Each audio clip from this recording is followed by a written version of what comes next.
बच्चों की मुस्कान में बसी है एक दुनिया प्यारी, जहां सीखना है खेल और हर सोच है हमारी, ना दबाव ना डर, बस जिज्ञासा का साथ हो। ऐसी हो बाल शिक्षा जहां हर बच्चा खास हो। मैं प्रमोद सर, स्वागत है सक्सेस एजुकेशन के इस प्लेटफॉर्म में, जहां शिक्षा है प्रेरणा और सफलता है संकल्प। चलिए आज का वीडियो क्यों है खास, और उससे पहले मैं बता दूं, यदि आप चैनल पे नए हैं तो चैनल को सब्सक्राइब कर दीजिए और बेल आइकन को दबा दीजिए, ताकि सभी वीडियो का नोटिफिकेशन सबसे पहले आप तक पहुंचे। और वीडियो बनाने में देखिए, इसमें कंटेंट तैयार करने में आपके लिए जो कंटेंट तैयार करते हैं उसमें बहुत सारा समय लगता है।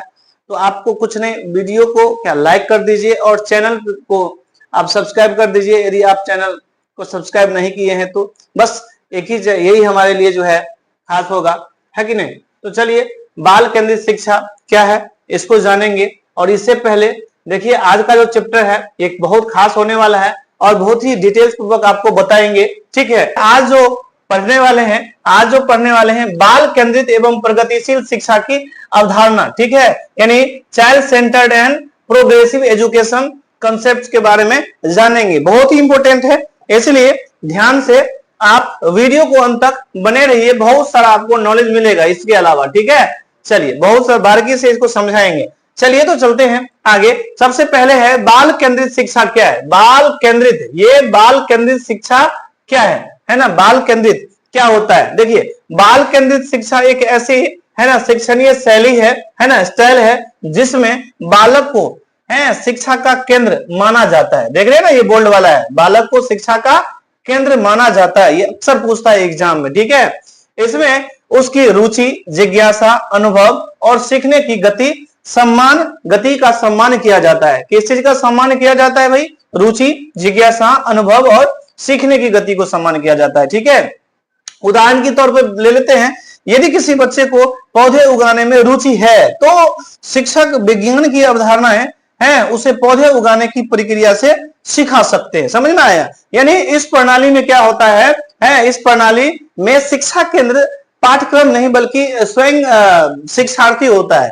यानी पाठ्यक्रम ये केंद्र नहीं माना जाता है, यानी शिक्षार्थी जो शिक्षा का ग्रहण करते हैं, यानी बालक है ना, वो केंद्र माना जाता है। अगर कोई छात्र प्रश्न पूछता है या प्रश्न करता है तो शिक्षक उसे रोकने के बजाय प्रोत्साहित करता है, और प्रोत्साहित करना भी चाहिए, है ना, क्योंकि वो जो है जब तक प्रोत्साहित नहीं करेंगे ना तब तक उस पर उसको ध्यान नहीं जाएगा, है ना। उदाहरण के लिए हम कह सकते हैं ना, यदि कोई बच्चा कहेगा सर ये ऐसे क्यों होता है ना, तो हम कहेंगे बहुत अच्छा, चलिए मिलकर इस प्रश्न को क्या करते हैं, ढूंढते हैं। और जब तक इसको तब तक उसको भी रुचि लगेगा, वो भी ढूंढने का प्रयास करेगा, समझने का प्रयास करेगा, है कि नहीं। यही चीज होता है बाल केंद्रित, ठीक है।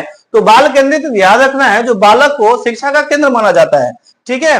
तो ये चीज होगा। चलिए आगे चलते हैं, नेक्स्ट देखते हैं। नेक्स्ट पेज में क्या है भाई? नेक्स्ट पेज में है, देखिए 2 नंबर में क्या है समझेंगे। यहाँ पे है बाल केंद्रित शिक्षा के प्रमुख लक्षण की बात करते हैं। सबसे पहले बाल केंद्र क्या होता है, तो अभी हमने बात किया था ना बाल केंद्र क्या होता है ना। चलिए विवरण की बात करते हैं। तो शिक्षा की धुरी बालक होता है, ये अक्सर पूछता है। ये देखिए मेन पॉइंट है, यानी ये जो है ना इस चीज का की है, यानी चाबी है। ये आराम से सारा का सारा ऑब्जेक्टिव या सारा का सारा जो है इसके अंदर छुपा हुआ है ना। तो शिक्षा की धुरी है ना, बाल केंद्र का मतलब उसके विवरण की बात करें तो शिक्षा का धुरी जो है बालक होता है कि नहीं। उदाहरण के तौर पे बच्चा प्रश्न पूछे तो शिक्षक उसे क्या करते हैं, प्रोत्साहित करते हैं। ये चीज होता है कि नहीं। चलिए इसके बाद बात करते हैं व्यक्तिगत अंतर। व्यक्तिगत अंतर क्या होता है ना, तो उसका विवरण देखेंगे। हर बच्चा अलग तरह से सीखता है, बिल्कुल, क्योंकि बच्चा का जो ये सबका अलग अलग जो है ना ज्ञान प्राप्त करने का जो है ना ये गति अलग अलग होता है, ठीक है। तो कोई देर से समझता है और कोई जो है जल्दी समझ लेता है, तो यही चीज होता है। कोई जो है चित्र से सीखता है तो कोई खेल से सीखता है कि नहीं। सबका अलग अलग होता है कि नहीं। तो हर बच्चा अलग तरह से सीखता है, समझ में आया। तो ये चीज व्यक्तिगत अंतर की बात करें ना, तो हर व्यक्ति को सीखने की गति और तरीका क्या होता है, अलग होता है। यदि कोई चित्र देखकर समझता है तो चित्र देख के भी समझता है, कोई खेल खेल में ही सीख लेता है, सबका अलग अलग होता है। इसलिए शिक्षक को हर विद्यार्थी की विशेषताओं के अनुसार क्या करना चाहिए भाई, पढ़ाने की कला आनी चाहिए, है ना, टीचर को, तभी जाके वो संपूर्ण जो है परिपूर्ण टीचर बनेंगे, नहीं तो फिर कुछ नहीं हो पाएगा। चलिए आगे बढ़ जाते हैं और आगे कहते हैं थर्ड में अनुभव आधारित, है ना। अनुभव आधारित की यदि देखा जाए ना तो सीखने का तरीका जो है ना व्यवहारिक, सीखने का तरीका क्या होना चाहिए भाई, व्यवहारिक होना चाहिए, है। जैसे कि बात करें तो विज्ञान प्रयोगशाला में प्रयोग द्वारा सीखना होता है, ये सबसे अच्छा चीज होता है जो विज्ञान प्रयोगशाला में जो है ना सीखने का जो तरीका वहां सिखाया जाता है वो ज्यादा दिमाग में घुसता है और ज्यादा वो सीखता है कि नहीं। ये अनुभव आधारित क्या होता है, ये शिक्षा होता है, अनुभव के आधार पर, है ना, ज्ञान प्राप्त होता है कि नहीं। यह शैली केवल रटना या सुनना नहीं होता है बल्कि अनुभव के माध्यम से सीखना, है ना, यह सीखती है ना। तो जैसे विज्ञान को समझाने के लिए सिर्फ बोर्ड की बजाय प्रयोगशाला में प्रयोग द्वारा यदि सिखाया जाए ना तो ये अधिक क्या होता है, असरदार होता है ना, जल्दी सीखता है और समझ में आता है। इसके बाद चलते हैं सहभागिता। सहभागिता के अनुसार यदि देखेंगे ना तो बच्चा सक्रिय रूप से भाग लेते हैं, है ना, यानी एक्टिविटी होता है और एक्टिव रूप से वो क्या करता है ना, सक्रिय हो जाता है, तो सक्रिय रूप से भाग लेता है ना। उदाहरण की बात करें तो समूह चर्चा या प्रश्नोत्तरी, यदि समूह चर्चा होता है, समूह में चर्चा होता है तो ज्यादा नॉलेज आता है, और एक दूसरे से यदि प्रश्न उत्तरी, यानी एक प्रश्न पूछेगा दूसरा उसका जवाब देगा, फिर दूसरा जो है ना प्रश्न पूछेगा तीसरा जवाब देगा, तो इस प्रकार से प्रश्न उत्तर का जो प्रक्रिया होता है ना वो ज्यादा होता है। तो इस कारण से ध्यान रखना, सहभागिता ये भी एक प्रमुख कारण होता है ना। शिक्षार्थी केवल सुनने वाला नहीं होता है ना, वह सीखने की प्रक्रिया में भागीदारी होता है कि नहीं। और जैसे हम उसे समूह में चर्चा करते हैं, प्रश्नोत्तरी करते हैं ना, जैसे कि बताए थे, और भूमिका निर्माण, है ना, जैसे तरीकों से इसको क्या करते हैं, जोड़ते हैं, और तब जाके उसका भागीदारी को क्या करते हैं, साझा होता है, और दोनों जो है आपस में क्या होता है भाई, बढ़ता है। तो ये चीज इसमें अक्सर होता है। इसके बाद है ना फिफ्थ नंबर में हम चलते हैं तो स्वतंत्र सोच। स्वतंत्र सोच का मतलब है भाई आजादी, यही सोचने की आजादी तो होगा तभी जाके है ना मैन डेवलप होगा।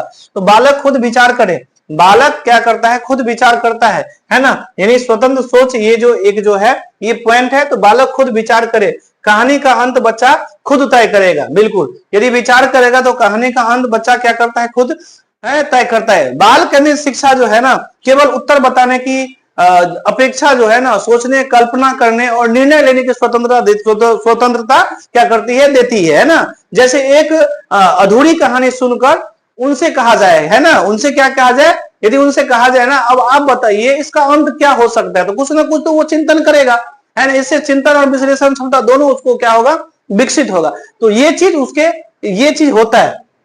तो ये जो पॉइंट है हमारा बालक केंद्र, व्यक्तिगत अंतर, अनुभव आधारित और सहभागिता और स्वतंत्र सोच जो अभी हमने समझाया और आपने समझा, तो इससे निष्कर्ष क्या निकलता है, मेरे देश दोस्त, है ना, बालक केंद्रित शिक्षा का उद्देश्य है, बालक जो होता है ना, बालक जो केंद्रित शिक्षा का उद्देश्य है, हर विद्यार्थी को उसके रुचि, समझ और गति के अनुसार सीखने का क्या होगा, अवसर देना होता है ना। यह शिक्षा न रटी रटाई होती है न एक तरफा होता है, बल्कि यह जीवंत सहभागिता पूर्ण जो है ना शिक्षार्थी क्या होता है, केंद्रित होता है और केंद्र होता है, उसमें केंद्र के समान होता है कि नहीं। तो ये चीज इसके अंदर में आता है, ये निष्कर्ष से हमारा पता लगा, ठीक है। चलिए आगे बढ़ जाते हैं। और प्रगतिशील शिक्षा क्या है, प्रगति मतलब क्या होता है, अपने ये नहीं प्रोग्रेस करना, ये तो अपने आप में क्या है, प्रोग्रेस है। प्रगतिशील शिक्षा क्या होता है भाई, सबसे पहले जानेंगे। देखिए परिभाषा की बात करते हैं ना, परिभाषा की प्रगतिशील की शिक्षा में परिभाषा, प्रगतिशील शिक्षा का उद्देश्य है ना बच्चे को सामाजिक, मानसिक, नैतिक और भावनात्मक रूप से तैयार करते हैं। ये देखिए पॉजिटिव जो है ना कीवर्ड है, ध्यान रखना है, जो सामाजिक, मानसिक, नैतिक और भावनात्मक रूप से तैयार करता है। प्रगतिशील शिक्षा की बात कर रहे हैं ना, ताकि वह वास्तविक जीवन में चुनौतियों का सामना कर सके। ये देखिए बोल्ड वाले हैं, क्या करते हैं, वास्तविक जीवन में चुनौतियों का सामना कर सके, ये चीज होता है कि नहीं।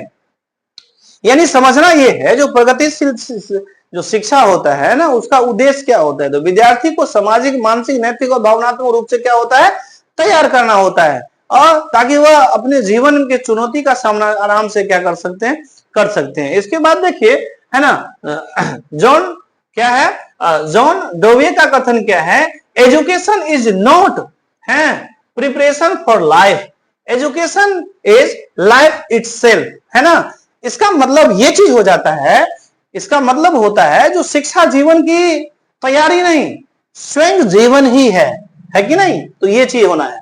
इसके बाद बात करते हैं बच्चों को पर्यावरण। देखिए उदाहरण के लिए बच्चों को पर्यावरण की शिक्षा केवल किताबों से न देकर पेड़ लगवाना और उनकी देखभाल करना होता है कि नहीं।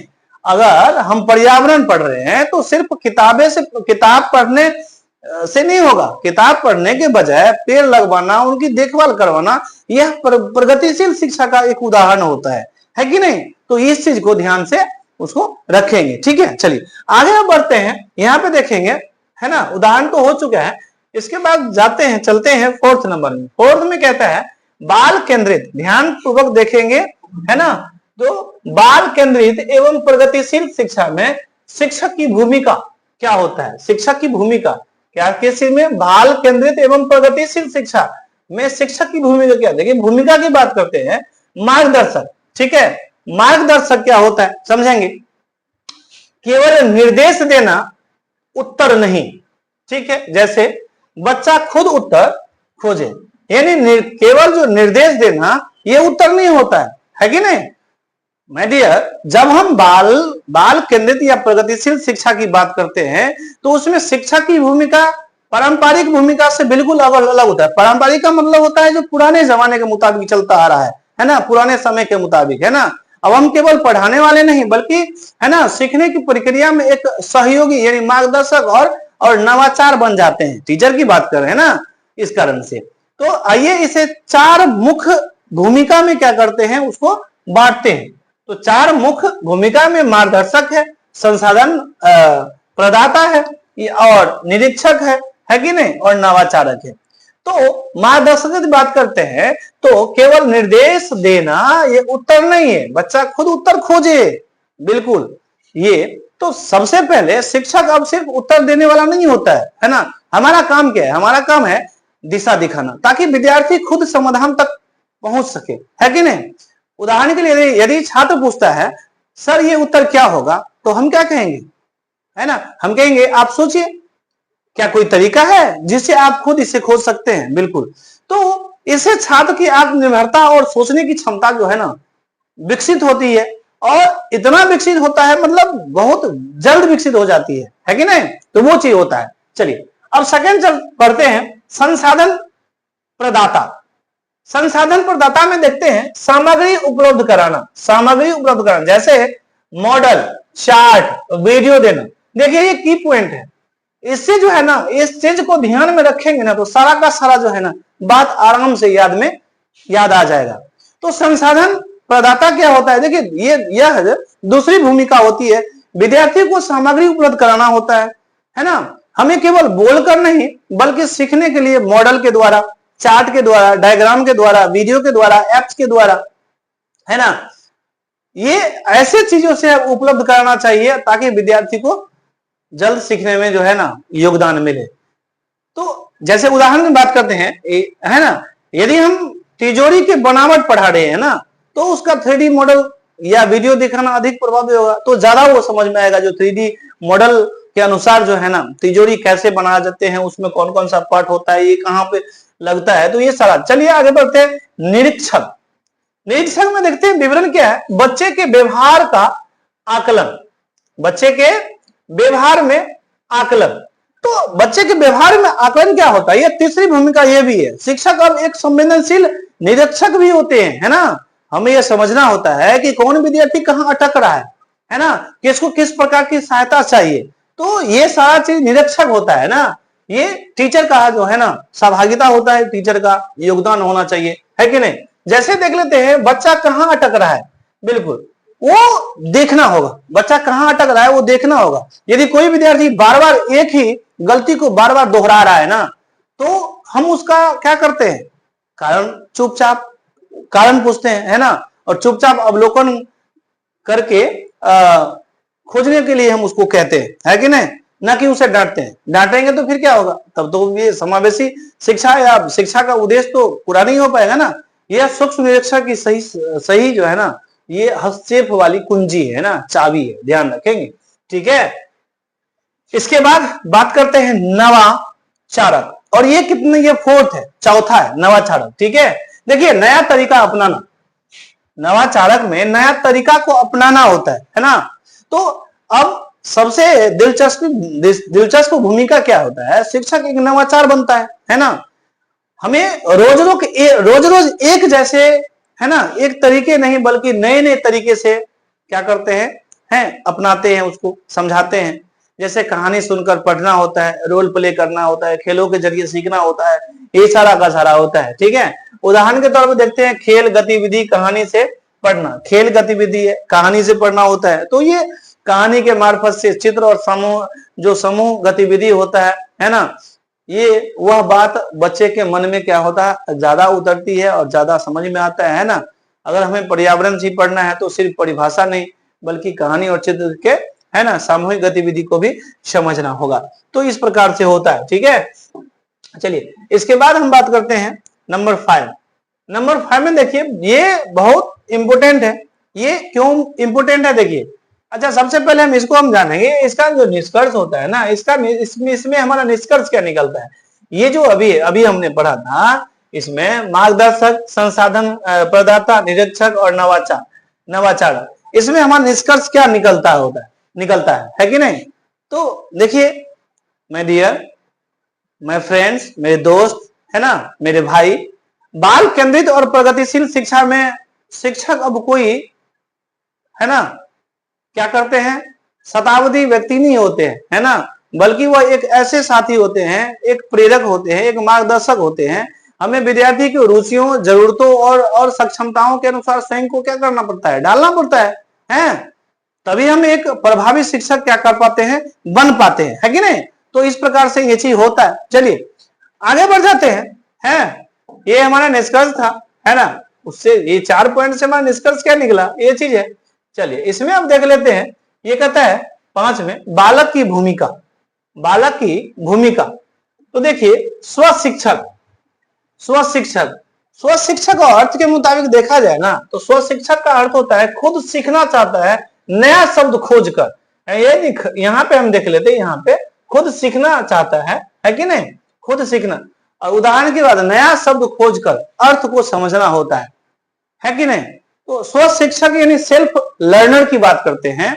तो सबसे पहले बालक अब केवल क्या करता है, सिखाया जाने वाला नहीं होता है, वह स्वयं सीखने के लिए उत्सुक और जिम्मेदार भी होता है। तो सिर्फ जो है ना, वो मतलब वो किसी और के द्वारा या टीचर के द्वारा सिर्फ सीखता नहीं, वो खुद भी क्या करता है, सीखने का प्रयास करता है ना।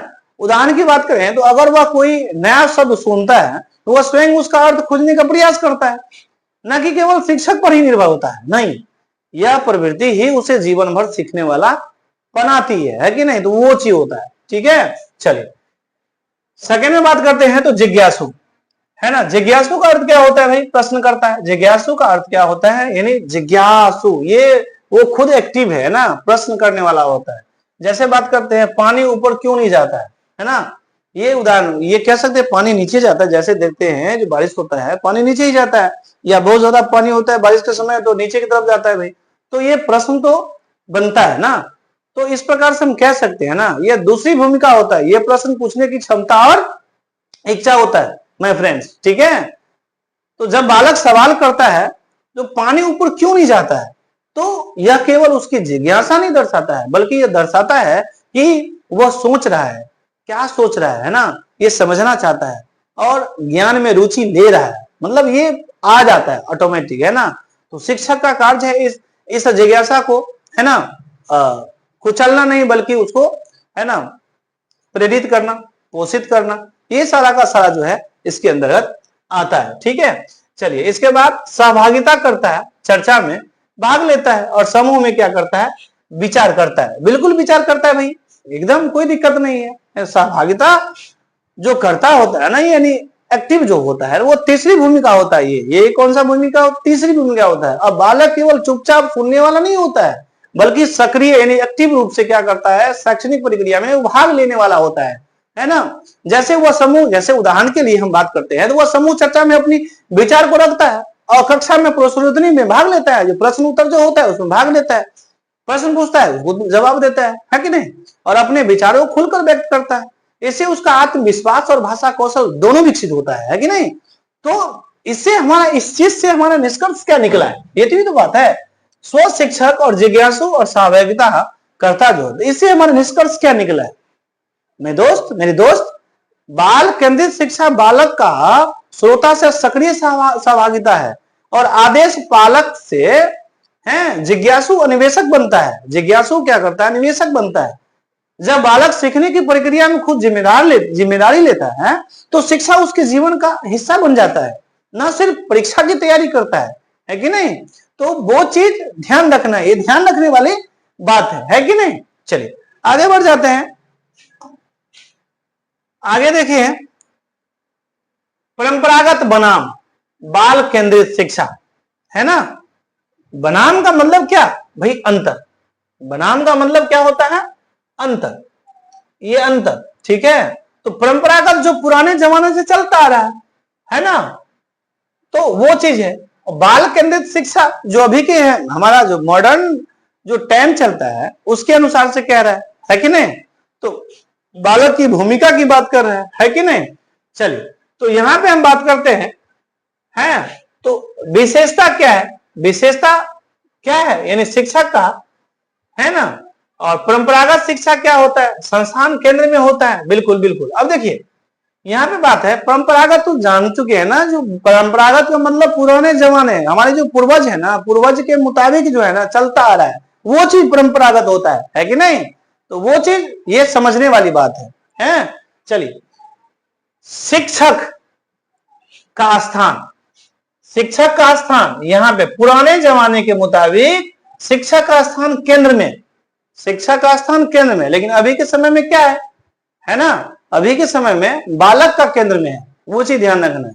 लेकिन यहाँ बाल केंद्रित शिक्षा की बात कर रहा है, मार्गदर्शक के रूप में, मार्गदर्शक के रूप में, बाल केंद्रित शिक्षा मार्गदर्शक के रूप में, यानी टीचर के लिए बता रहा है।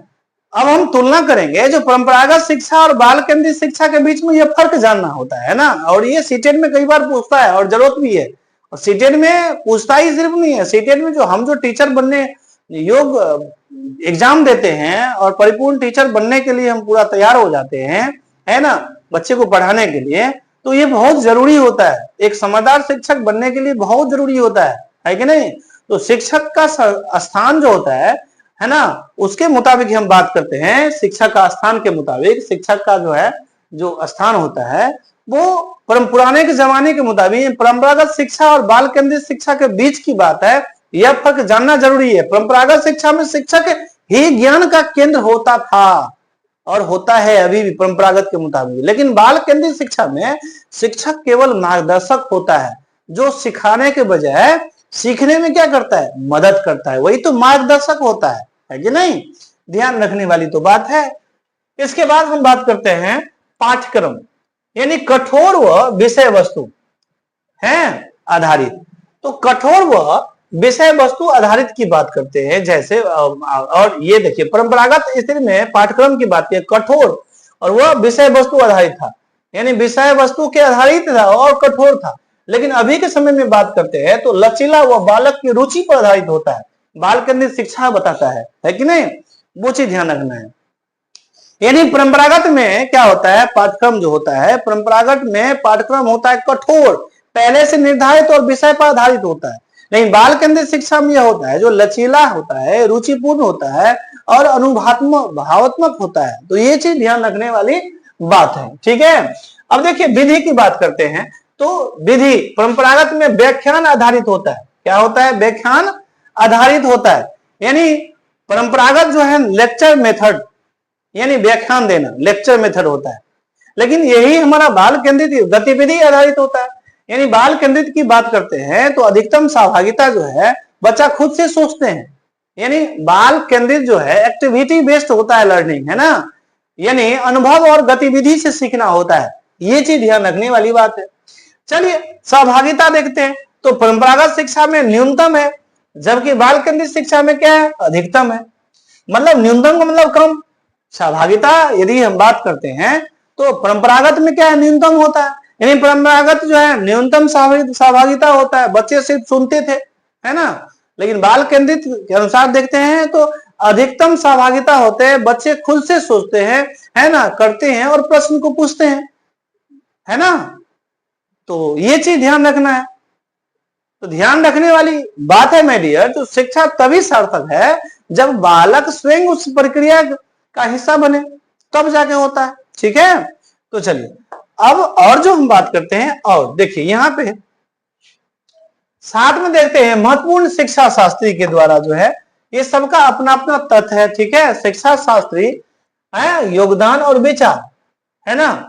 जॉन डेनवे जो स्टार्टिंग में हमारे डेविए अनुभव आधारित अधिगम, इनका योगदान क्या था, अधिगम है अनुभव आधारित, और शिक्षा और जीवन दोनों समान माना है। शिक्षा इक्वल टू जीवन, यानी शिक्षा और जीवन दोनों समान है। जितना शिक्षा का महत्व है उतना जीवन का महत्व है। जीवन और शिक्षा दोनों का महत्व क्या है, बराबर है। तो महत्वपूर्ण शिक्षा शास्त्री की बात करते हैं मेरी, जब हम जानेंगे जो उन महान शिक्षा शास्त्रियों ने जिन्होंने बालक, अधिगम और शिक्षा को नए दृष्टिकोण से देखे, और इनके विचार सीटेट परीक्षा में बार बार पूछे जाते हैं। जैसे कि अभी बोले थे, एक पहला जो नाम है सबसे ऊपर में ये है ना, जॉन डेविए।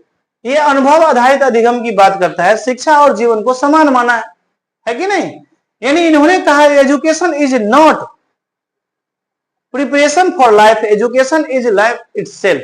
यानी शिक्षा कोई पूर्व तैयारी नहीं बल्कि खुद जीवन है जीने की। वे अनुभव आधारित अधिगम था, यानी ये उसके पक्षधर थे, है ना। चलिए कोई दिक्कत नहीं, आगे बढ़ जाते हैं, है ना। पियाजे यानी जीन पियाजे, इनका जो योगदान था ना, ये संज्ञानात्मक विकास का योगदान था। यानी बालक सोच के स्तर पे सीखता है, इनका कहना था, इनका विचार था।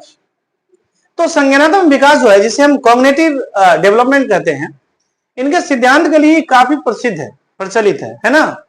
इन्होंने बताया कि बालक का मस्तिष्क एवं निश्चित क्रम में क्या होता है, एक क्रमानुसार ये विकसित होता है, और बालक अपने सोच के स्तर पर ही ये सीखता है। जैसे जैसे उम्र बढ़ता है वैसे वैसे ये अपने सोच के अनुसार से सीखता है, इनका कहना है। इसके बाद चलते हैं ले वैगोस्की, ये सामाजिक अधिगम का योगदान दिया था। इनका विचार था जेडपीडी और सहायक अधिगम, यानी ZPD John of proximal development, है कि नहीं, और सहायक अधिगम इसको हम स्काफ होल्डिंग बोलते हैं, है ना।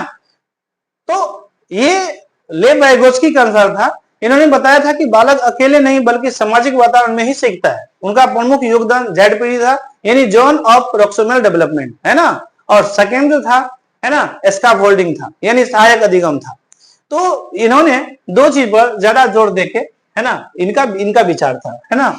इसके बाद हम करते हैं, है ना, रॉसी, ये प्राकृतिक शिक्षा का योगदान दिया था, है कि नहीं।